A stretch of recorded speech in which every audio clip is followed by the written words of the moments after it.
Hello students, good morning all of you. और आज फिर हम पढ़ेंगे ग्रामर को। आज हमारा टर्न किसका है? ग्रामर का। लास्ट टर्न पे आपने लिटरेचर में 11वीं क्लास में मैंने आपको पढ़ाई थी एक पोएम, अ फोटोग्राफ, और इंटरमीडिएट में आपको पढ़ाया था डीप वाटर।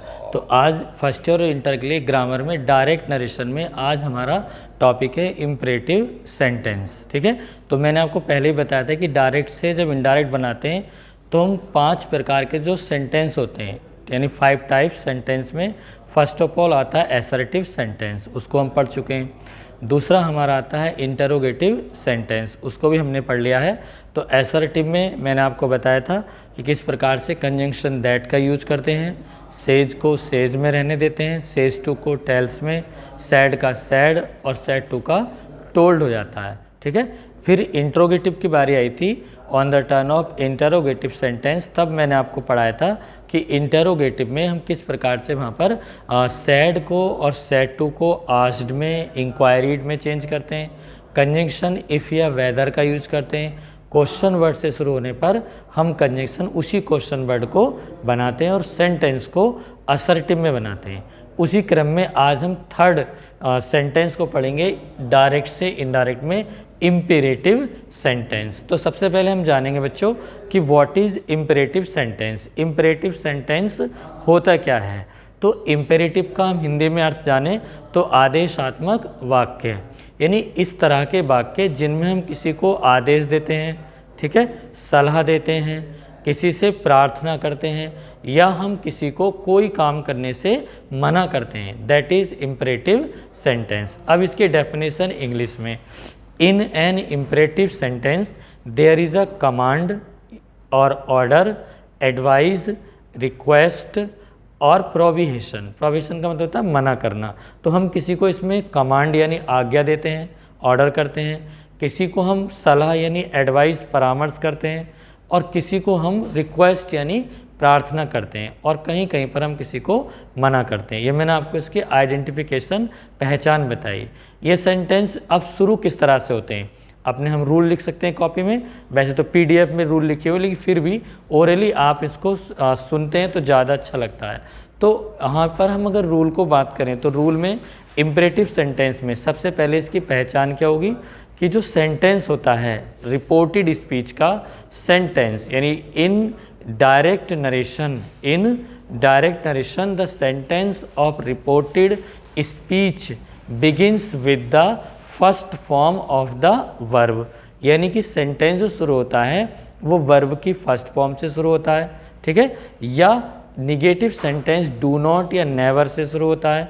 ठीक है, कहीं पर हम रिक्वेस्ट करते हैं तो प्लीज़ या काइंडली से शुरू होता है। ठीक है, इसमें हम किसी सब्जेक्ट का यूज़ नहीं करते, there is no subject in an imperative sentence, only we use second person you, यानी अगर कोई सब्जेक्ट आता है तो वो होता है यू, जो इसमें छिपा हुआ होता है। ठीक है, तो सेकंड पर्सन का मतलब नहीं, इम्पेरेटिव सेंटेंस में हम किसी सेकंड पर्सन से आमने सामने फेस टू फेस टॉक करते हैं, अर्थात बात करते हैं। जैसे मैंने आपको टॉक किया, बात किया कि ओपन योर बुक्स, अपनी किताबें खोलो, तो यहाँ पर क्या हुआ, इम्पेरेटिव सेंटेंस हुआ। ऐसे ही कोई भी जब क्लास में प्रवेश करते हैं तो आप बोलते हैं मॉनिटर यानी कि स्टैंड अप, खड़े हो जाइए, ये भी आपने उनको आदेश दिया।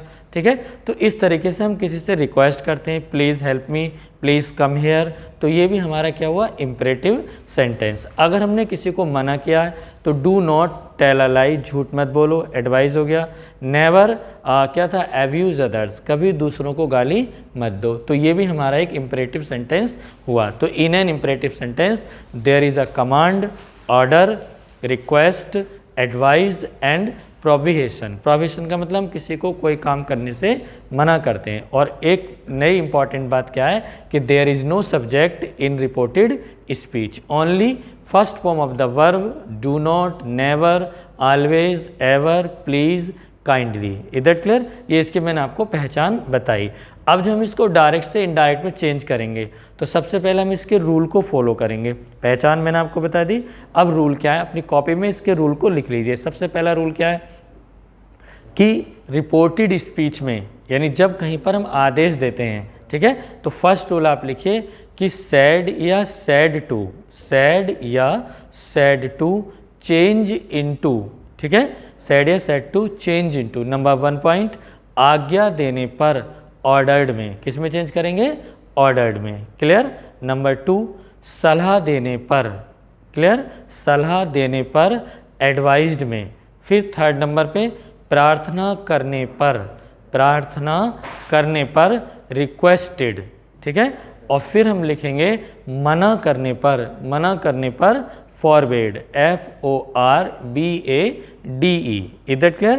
कंजंक्शन टू, जहाँ पर मैंने कंजंक्शन दैट बताया था असर्टिव में और इंट्रोगेटिव में इफ, वेदर या क्वेश्चन वर्ड, तो इम्परेटिव सेंटेंस में कंजंक्शन टू का प्रयोग करेंगे। नई बात और क्या है कि जब हम जिस सेंटेंस में फॉरवर्ड लगाएंगे, क्या लगाएंगे? फॉरवर्ड, वहाँ पर हम नॉट का प्रयोग नहीं करेंगे। फॉरवर्ड का मतलब भी होता है मना करना। क्लियर? और जब डू नॉट कहीं पर आएगा और हम कंजंक्शन लगाते हैं तो हम लगाएंगे टू को नॉट के बाद, अर्थात नॉट टू। तो ये आपने इसके रूल लिख लिए। अब हम एग्जाम्पल की तरफ चलेंगे, यानी फर्स्ट सेंटेंस में हम यहाँ पर देखेंगे। जैसे मैंने आपको पहचान बताई थी इम्परेटिव की, you can see at the board, मैंने यहाँ पे लिखा है द टीचर। ठीक है? देखिए, आप देख सकते हैं, the teacher said to the students, the teacher said to the students, comma, inverted comma, begin हुआ। बिगिन का मतलब शुरू होना। अब यहाँ पर मैंने लिखा है open your books, open your books. ठीक है? Comma, close. अब देखिए, आप यहाँ पर फर्स्ट जब वीडियो मैंने पढ़ाई थी तो आपको बताया था व्हाट इज़ दिस, यानी डायरेक्ट नरेशन में दो पार्ट मैंने आपको शो कराए थे। तो एक पार्ट इसमें लिखा है the teacher said to the students, you can see, और दूसरा पार्ट लिखा है ओपन योर बुक्स। अब इसमें आपको अगर ऑफलाइन क्लास होती तो आप बताते कि this is reporting verb and this is reported speech. ये हमारी रिपोर्टेड स्पीच है। कैसे पता लगा? आपको सर ने क्या बताया था कि जो इन्वर्टेड कॉमा के अंदर क्लोज होता है, इन्वर्टेड कॉमा होते हैं, यानी इन्वर्टेड कॉमा के अंदर जो बात लिखी होती है, रिटिन होती है, उस बात को हम कहते हैं रिपोर्टेड स्पीच। ये हमने पहली वीडियो में पढ़ा था, दूसरी वीडियो में पढ़ा था। तो हमारी रिपोर्टेड स्पीच क्या हो गई? Open your books. अब यहाँ पे हमें देखना है कि सेंटेंस को हम तभी चेंज कर पाते हैं जब हमें रिपोर्टेड स्पीच की नॉलेज होती है कि वो किस सेंटेंस का है। यानी कि अगर मान लीजिए असर्टिव है तो असर्टिव की पहचान होनी चाहिए, इंट्रोगेटिव है तो इंट्रोगेटिव में क्वेश्चन मार्क होता है, बट इम्परेटिव की पहचान मैंने क्या बताई थी कि उसमें वर्ब की फर्स्ट फॉर्म आती है। तो इसमें फर्स्ट फॉर्म क्या है? Open, you can see at the board. Open माने खोलना, अर्थात ओपन योर बुक्स। तो आपको पता चल गया कि this is an imperative sentence because it begins with the first form of the verb open, क्योंकि ये वर्ब ओपन की फर्स्ट फॉर्म से शुरू हुआ है। आप देख सकते हैं कि देयर इज नो सब्जेक्ट, इसमें कोई सब्जेक्ट नहीं है। अब हम इसको बनाएंगे। मैंने आपको पहला रूल लिखवाया था कि यदि रिपोर्टेड स्पीच में ऑर्डर दिया जाता है, क्या दिया जाता है? ऑर्डर, तो हम सेड और सेड टू को किस में चेंज करेंगे? ऑर्डर्ड में। यू कैन सी, अब इसका नरेशन देखिए, द टीचर, सब्जेक्ट ऐसे रहा द टीचर। अब मैं सेड टू को चेंज करूंगा तो यहाँ पे ऑर्डर दिया गया है ओपन योर बुक्स। टीचर जो होते हैं स्टूडेंट्स को ऑर्डर दे रहा है यहाँ पे कि अपनी किताबें खोलो। एडवाइस भी करते हैं, वर्क हार्ड, यहाँ पे एडवाइस हो सकता है, मेहनत करिए। तो यहाँ पर क्या है? ऑर्डर है, तो द टीचर ऑर्डर्ड। ठीक है? किसको ऑर्डर किया है टीचर ने? स्टूडेंट्स को। The teacher ordered the students. ठीक है? अब ये हो गया। अब यहाँ पर आता है कंजंक्शन। मैंने आपको बताया था कि कॉमे को और इन्वर्टेड कॉमे को हटाने के लिए हम क्या करते हैं? वहाँ पर एक कंजंक्शन वर्ड यूज करते हैं। तो इम्परेटिव सेंटेंस में मैंने क्या कंजंक्शन बताया था? टू। ठीक है? और असर्टिव में दैट, और क्वेश्चन वर्ड में क्वेश्चन वर्ड, और हेल्पिंग वर्ड में इफ या वेदर। तो ये कितना ईजी हो गया, यहाँ पर कंजंक्शन टू लग गया। अब देयर इज नो चेंज। अब आफ्टर दैट क्या करेंगे हम? ओपन, जो वर्ब होती है उसको no change, we will no change, हम कोई परिवर्तन नहीं करेंगे। ओपन का ओपन रहा। अब आता है पर्सन। पर्सन क्या हमारा इसमें? योर है, यू कैन सी। योर कौन सा पर्सन है? Second person. अब इस सेकंड पर्सन पॉसेसिव केस है योर। मैंने आपको सेकंड वीडियो में पढ़ाया था कि your second person possessive case को हम चेंज करते हैं रिपोर्टिंग वर्ब के सब्जेक्ट के अनुसार। तो हमारा रिपोर्टिंग वर्ब का ऑब्जेक्ट क्या है? स्टूडेंट्स। क्लियर? तो स्टूडेंट्स थर्ड पर्सन है, तो स्टूडेंट्स प्लूरल है, यहाँ पे बहुवचन है, बहुत सारे विद्यार्थी। तो इसलिए योर को हम थर्ड पर्सन स्टूडेंट्स के अनुसार देयर में चेंज करेंगे। किस में चेंज करेंगे? देयर में। यू कैन सी, अब यहाँ पर आ गया देयर, ठीक है। अब ये इनडायरेक्ट नरेशन आपका हुआ, the teacher ordered the students to open their books, यानी अध्यापक ने विद्यार्थियों को उनकी किताबें खोलने का आदेश दिया। क्लियर हो गया। ऐसे कोई और एग्जाम्पल हो सकता है, जैसे the master said to the servant bring a glass of water, यानी कि मालिक ने नौकर से कहा मुझे एक ग्लास पानी लाकर दो, तो यहाँ पे भी ऑर्डर हुआ है, तो यहाँ पर ये ऑर्डर करके कंजंक्शन टू से उस सेंटेंस को जोड़ देंगे, ठीक है। अब एडवाइस के लिए सेकेंड सेंटेंस हम यहाँ पर एडवाइस में देखें, देखो मदर सेड टू मी, माँ ने मुझसे कहा, you can see mother said to me, माँ ने मुझसे कहा, क्या था यहाँ पर, do not play with fire, do not play with fire, FIRE, comma close. अब यहाँ पर देखिए, अब सेंटेंस रिपोर्टेड स्पीच का किससे शुरू हुआ है, डू नॉट से। मैंने आपको बताया था पहचान में कि इम्परेटिव सेंटेंस में असर्टिव में शुरू होता है वर्ब की फर्स्ट फॉर्म से। दो ही प्रकार के होते हैं इम्परेटिव, अफर्मेटिव और निगेटिव। इम्परेटिव सेंटेंस कभी भी इंटरोगेटिव में नहीं बनता है, केवल अफर्मेटिव होता है जो वर्ब की फर्स्ट फॉर्म से बिगिन होता है, और निगेटिव होता है जो डू नॉट और नेवर से शुरू होता है, प्रार्थना आने पर प्लीज से शुरू होता है, ठीक है। तो अब यहाँ पर देखिए, माँ ने मुझसे कहा do not play with fire, आग से मत खेलो, तो यहाँ पर क्या लग रहा है हमें, आदेश दे रही है माँ या एडवाइस कर रही हैं, तो मदर हमें एडवाइस कर रही हैं कि आग से मत खेलिए, आग से खेलने पे उंगली जल सकती है, ठीक है, प्रॉब्लम क्रिएट हो सकती हैं। तो यहाँ पर सलाह दी जा रही है, क्या दी जा रही है, सलाह। और क्या होती है सलाह, डू नॉट टेल ए लाई, झूठ मत बोलो, नेवर वेस्ट योर टाइम, अपना समय कभी बर्बाद मत करो, ऑलवेज स्पीक द ट्रूथ, सदैव सच बोलिए। तो ये सब क्या होते हैं, इम्परेटिव में एडवाइस होती है। तो यहाँ पर जो सलाह दी जा रही है क्या है, माँ ने मुझसे कहा यानी आग से मत खेलो, तो ऑर्डर भी हो सकता है यहाँ पे और सलाह भी। तो पहले मैं इसको एडवाइस से बना रहा हूँ, ठीक है। माँ हमेशा बच्चों को सलाह भी करती हैं जब वो कोई दिक्कत में आते हैं, तो मदर एडवाइज्ड, ठीक है, मदर एडवाइज्ड मी। अब मैंने आपको बताया था कंजंक्शन टू लगाते हैं, तो कुछ बच्चे क्या करते हैं कि यहाँ पर ही टू लगा देते हैं, लेकिन अगर ये असर्टिव होता अफर्मेटिव तो यहाँ पे टू लगता। बट अब डू नॉट आया, तो मैंने भी आपको रूल में रिटन कराया था कि डू नॉट आने पर हम टू का प्रयोग नॉट के बाद करते हैं। We use conjunction to after not in a negative sentence in imperative, is that clear. यानी इम्परेटिव सेंटेंस में हम कंजंक्शन टू को किसके बाद लगाते हैं, नॉट के। वैसे भी आप पढ़ के बोल के देखिए, टू नॉट अच्छा नहीं लगेगा, to not, there is no, ठीक है, तो नॉट टू होता है, क्या होता है, नॉट टू प्ले, अभी अच्छा लग रहा है बोलने में, not to play with fire, अर्थात आग से मत खेलो, ठीक है, ऐसे होता है डू नॉट प्ले। तो अब यहाँ पर हुआ mother advised me not to play with fire. Clear कर सकते हैं कितना आसानी से सर ने बताया कि डू नॉट आएगा तो मैं तो डू नॉट आने पर नॉट टू कर दूंगा। क्लियर। और अगर लग रहा है कि एडवाइस की जा रही है तो सेड टू को एडवाइज्ड में चेंज कर दूंगा, ऑर्डर किया जा रहा है तो ऑर्डर्ड में, रिक्वेस्ट की जा रही है तो रिक्वेस्टेड में। क्लियर। अब इसी सेंटेंस को मैं बनाता हूँ फॉरवर्ड से, और करके, और मतलब अथवा में। जैसे अगर कहीं पर डू नॉट आता तो हम उसे फॉरवर्ड से भी बना सकते हैं। फॉरवर्ड का मतलब होता है मना करना किसी काम को, तो माँ ने मना भी तो क्या है, आग से मत खेलो, ठीक है। तो यहाँ पर हम इसे फॉरवर्ड से बनाएंगे इसी एग्जाम्पल को। जैसे mother, you can see, said to को मैंने चेंज किया फॉरवर्ड में, मदर फॉरवर्ड मी, ठीक है। अब देखिए यहाँ पर एडवाइस की जगह फॉरवर्ड आ गया क्योंकि मैंने मना किया यहाँ पे do not play with fire, तो मदर फॉरवर्ड मी।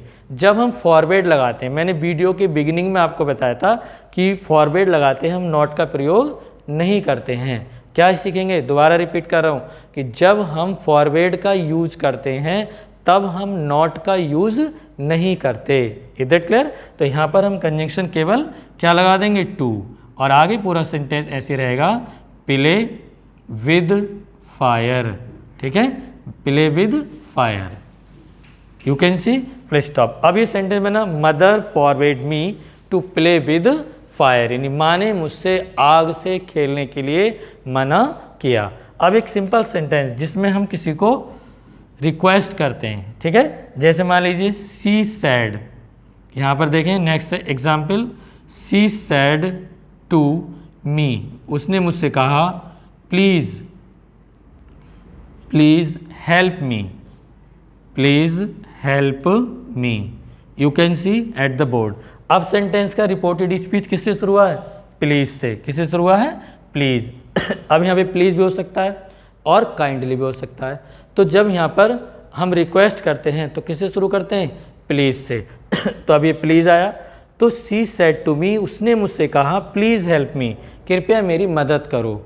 तो अब यहाँ पे पहले से में लगने लगा कि प्लीज़ और काइंडली जो वर्ड होते हैं, जैसे गार्डनर ने भी कहा था कि please, kindly and thank you are the words to show your respect and regard for other people, यानी दूसरे लोगों के लिए हम कहीं पर रिगार्ड यानी सम्मान करते हैं तो हम थैंक यू बोल देते हैं, प्लीज़ करके आग्रह कर लेते हैं, काइंडली करके भी हम आग्रह या रिक्वेस्ट करते हैं। तो कोई व्यक्ति अगर हमसे रिक्वेस्ट कर रहा है या मुझे आपसे रिक्वेस्ट करनी है तो मैं हमेशा आपसे प्लीज़ कहकर ही बात करूँगा। प्लीज़ बच्चों शांत बैठ जाइए।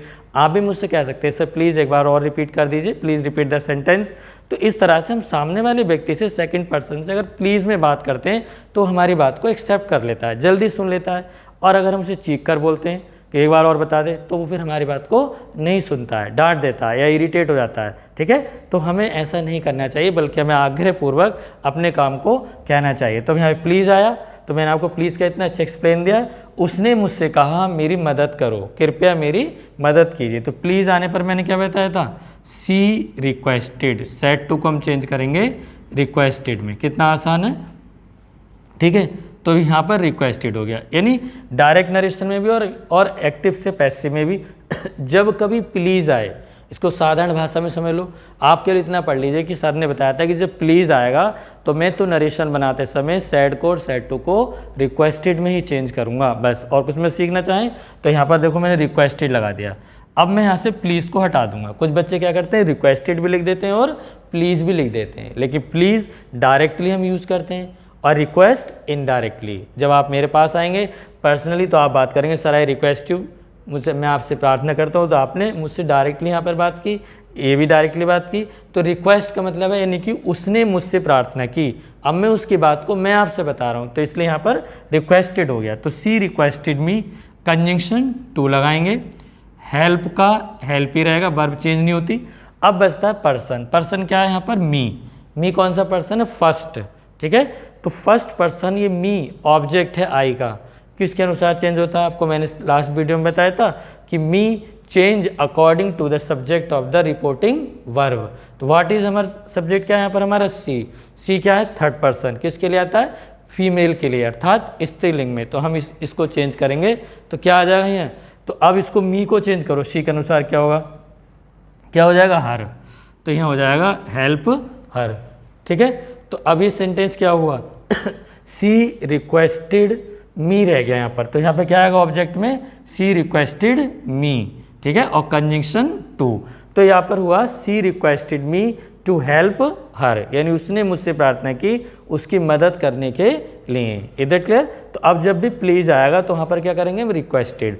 अब अगर मान लीजिए इसी में नॉट आ जाता है, ठीक जैसे मैंने यहाँ लिखा माला सेड टू हिम, माला ने उससे कहा, ठीक है, कॉमा इन्वर्टेड कॉमा शुरू, प्लीज़ ये आता भी है सेंटेंस में, यानी जैसे please do not disturb me, please do not disturb me, कृपया मुझे परेशान मत करो।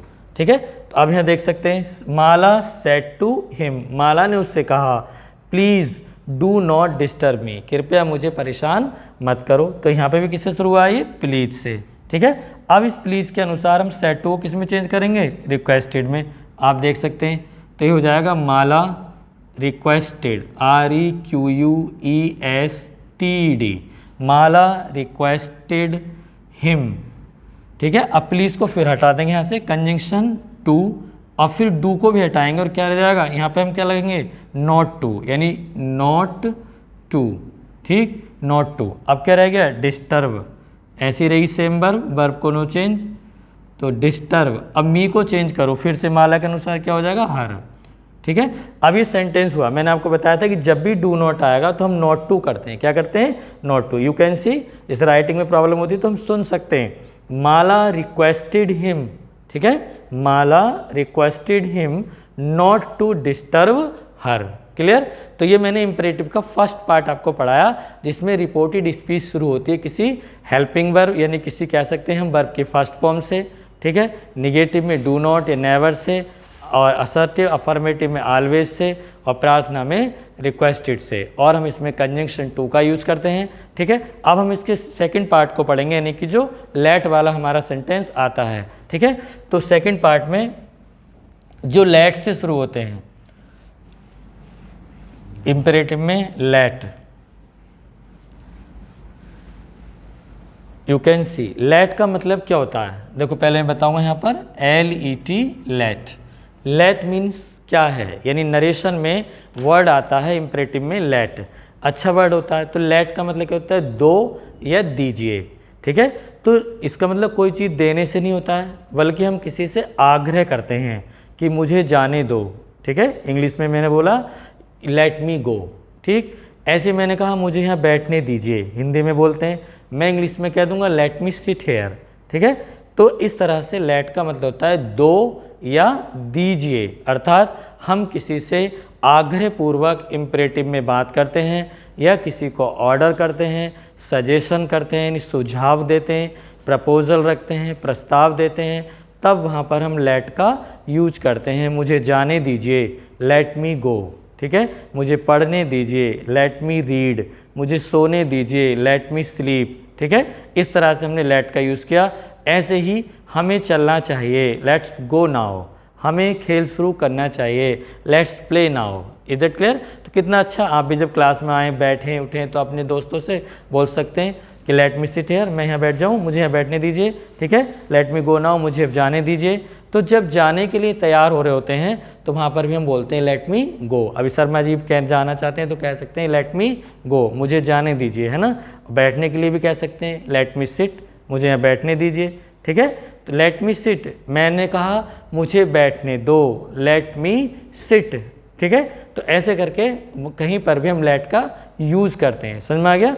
अब इसको हम नरेशन का रूप कैसे देंगे, नरेशन के रूप में इसके कुछ रूल होते हैं, वो मैं आपको बता रहा हूँ, भी बाकी PDF में लिखे हुए हैं। फर्स्ट रूल क्या है कि यदि रिपोर्टेड स्पीच में, ठीक है, यदि रिपोर्टेड स्पीच में लेट के साथ अस आता है, US अस, ठीक है, ऑब्जेक्ट अस आता है, तो हम सैड और सैड टू को चेंज करते हैं नंबर 1 पॉइंट सुझाव देने पर सजेस्टेड में, ठीक है, प्रस्ताव देने पर प्रपोज्ड में, ठीक। दो ही चीज़ों में चेंज करना है। अगर आपको लगता है सुझाव दे रहे हैं तो आप सजेस्टेड में चेंज कीजिए, और आपको लगता है प्रस्ताव दे रहे हैं तो प्रपोज्ड में चेंज कीजिए, ठीक है।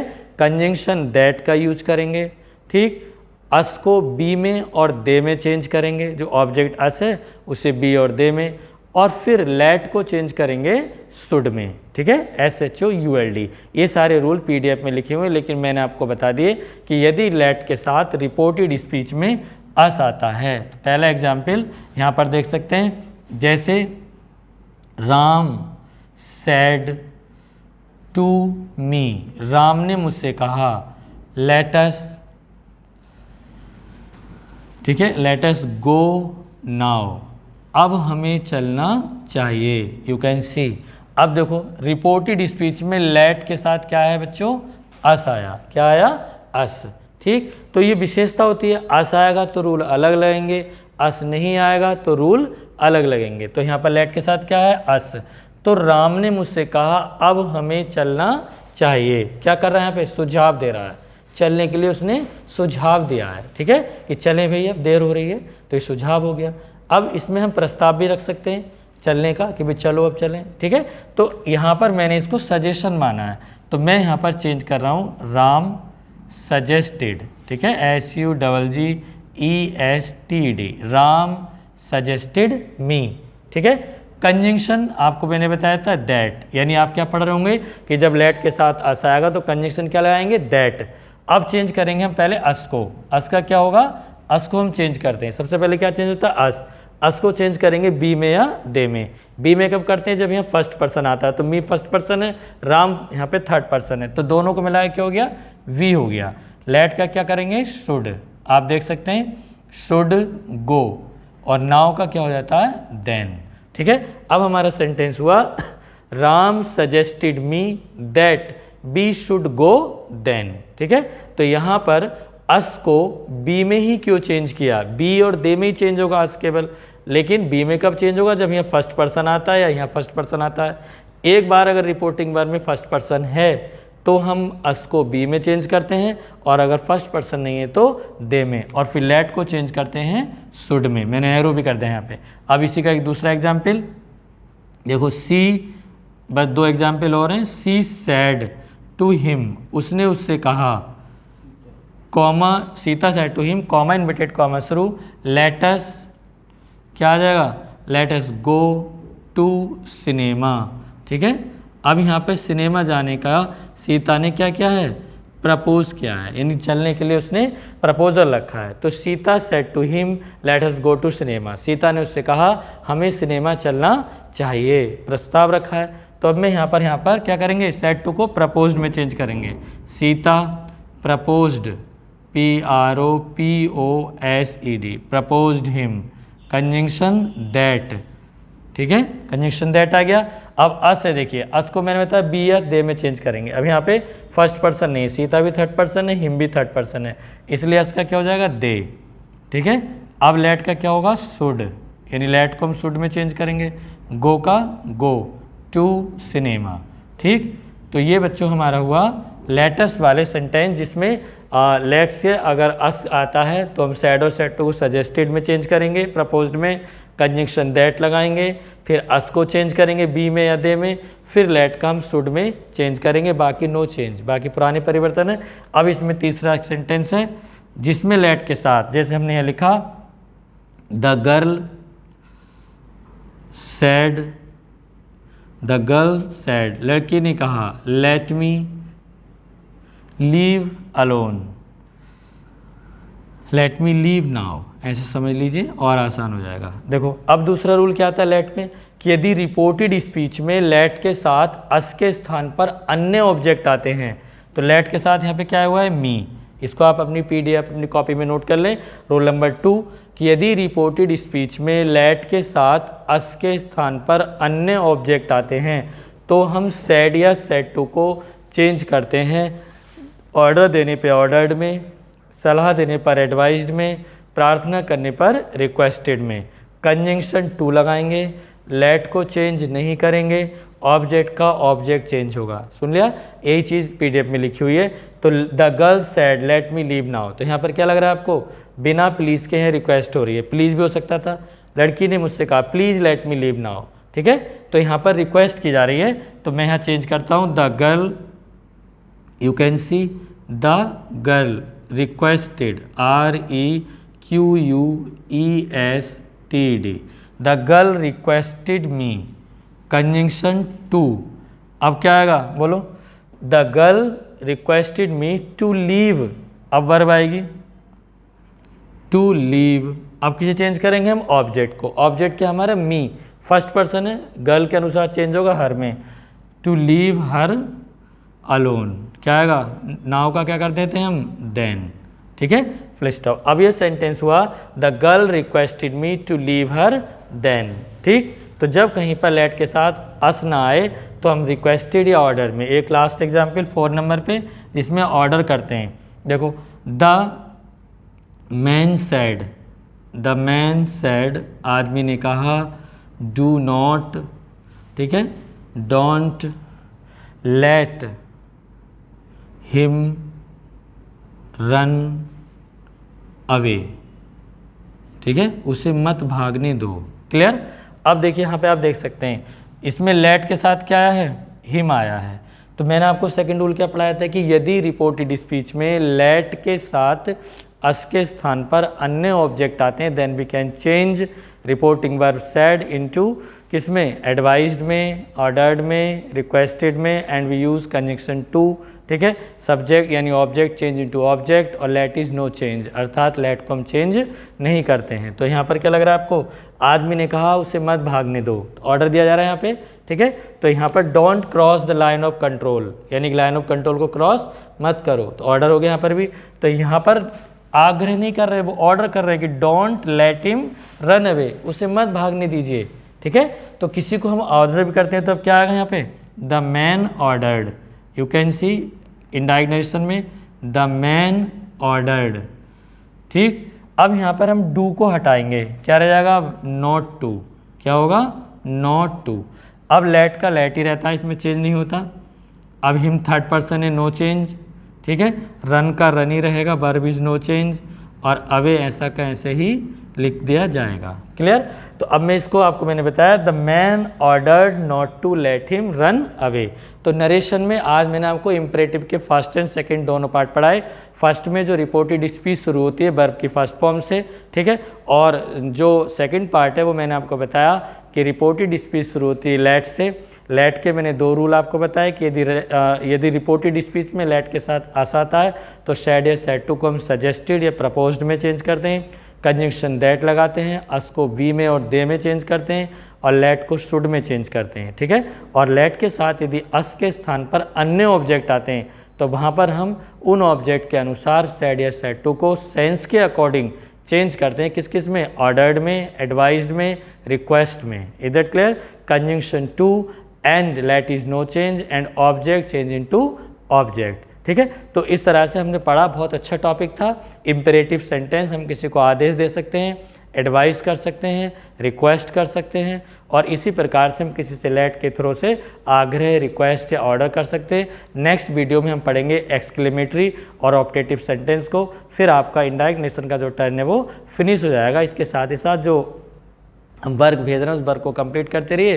क्लासें भी लगने वाली हैं, तो क्लासें के अनुसार हम पढ़ने, जैसे भी हम पढ़ेंगे, जब कभी ऑफलाइन हमारे स्कूल लगेगा तब आप इसको पूछ लेंगे, जैसे गवर्नमेंट हमें नॉर्म्स देंगी उसके बाद। अभी ऑनलाइन चल रहा है तो ऑनलाइन के अनुसार आप इस चीज़ को पढ़ेंगे और समझेंगे। जो समझ में ना आए उसको आप पूछ लेंगे वीडियो से, फ़ोन से, या किसी भी प्रकार से आप कांटेक्ट करके पूछेंगे। इसकी PDF आपको दे दी जाएगी। Thank you.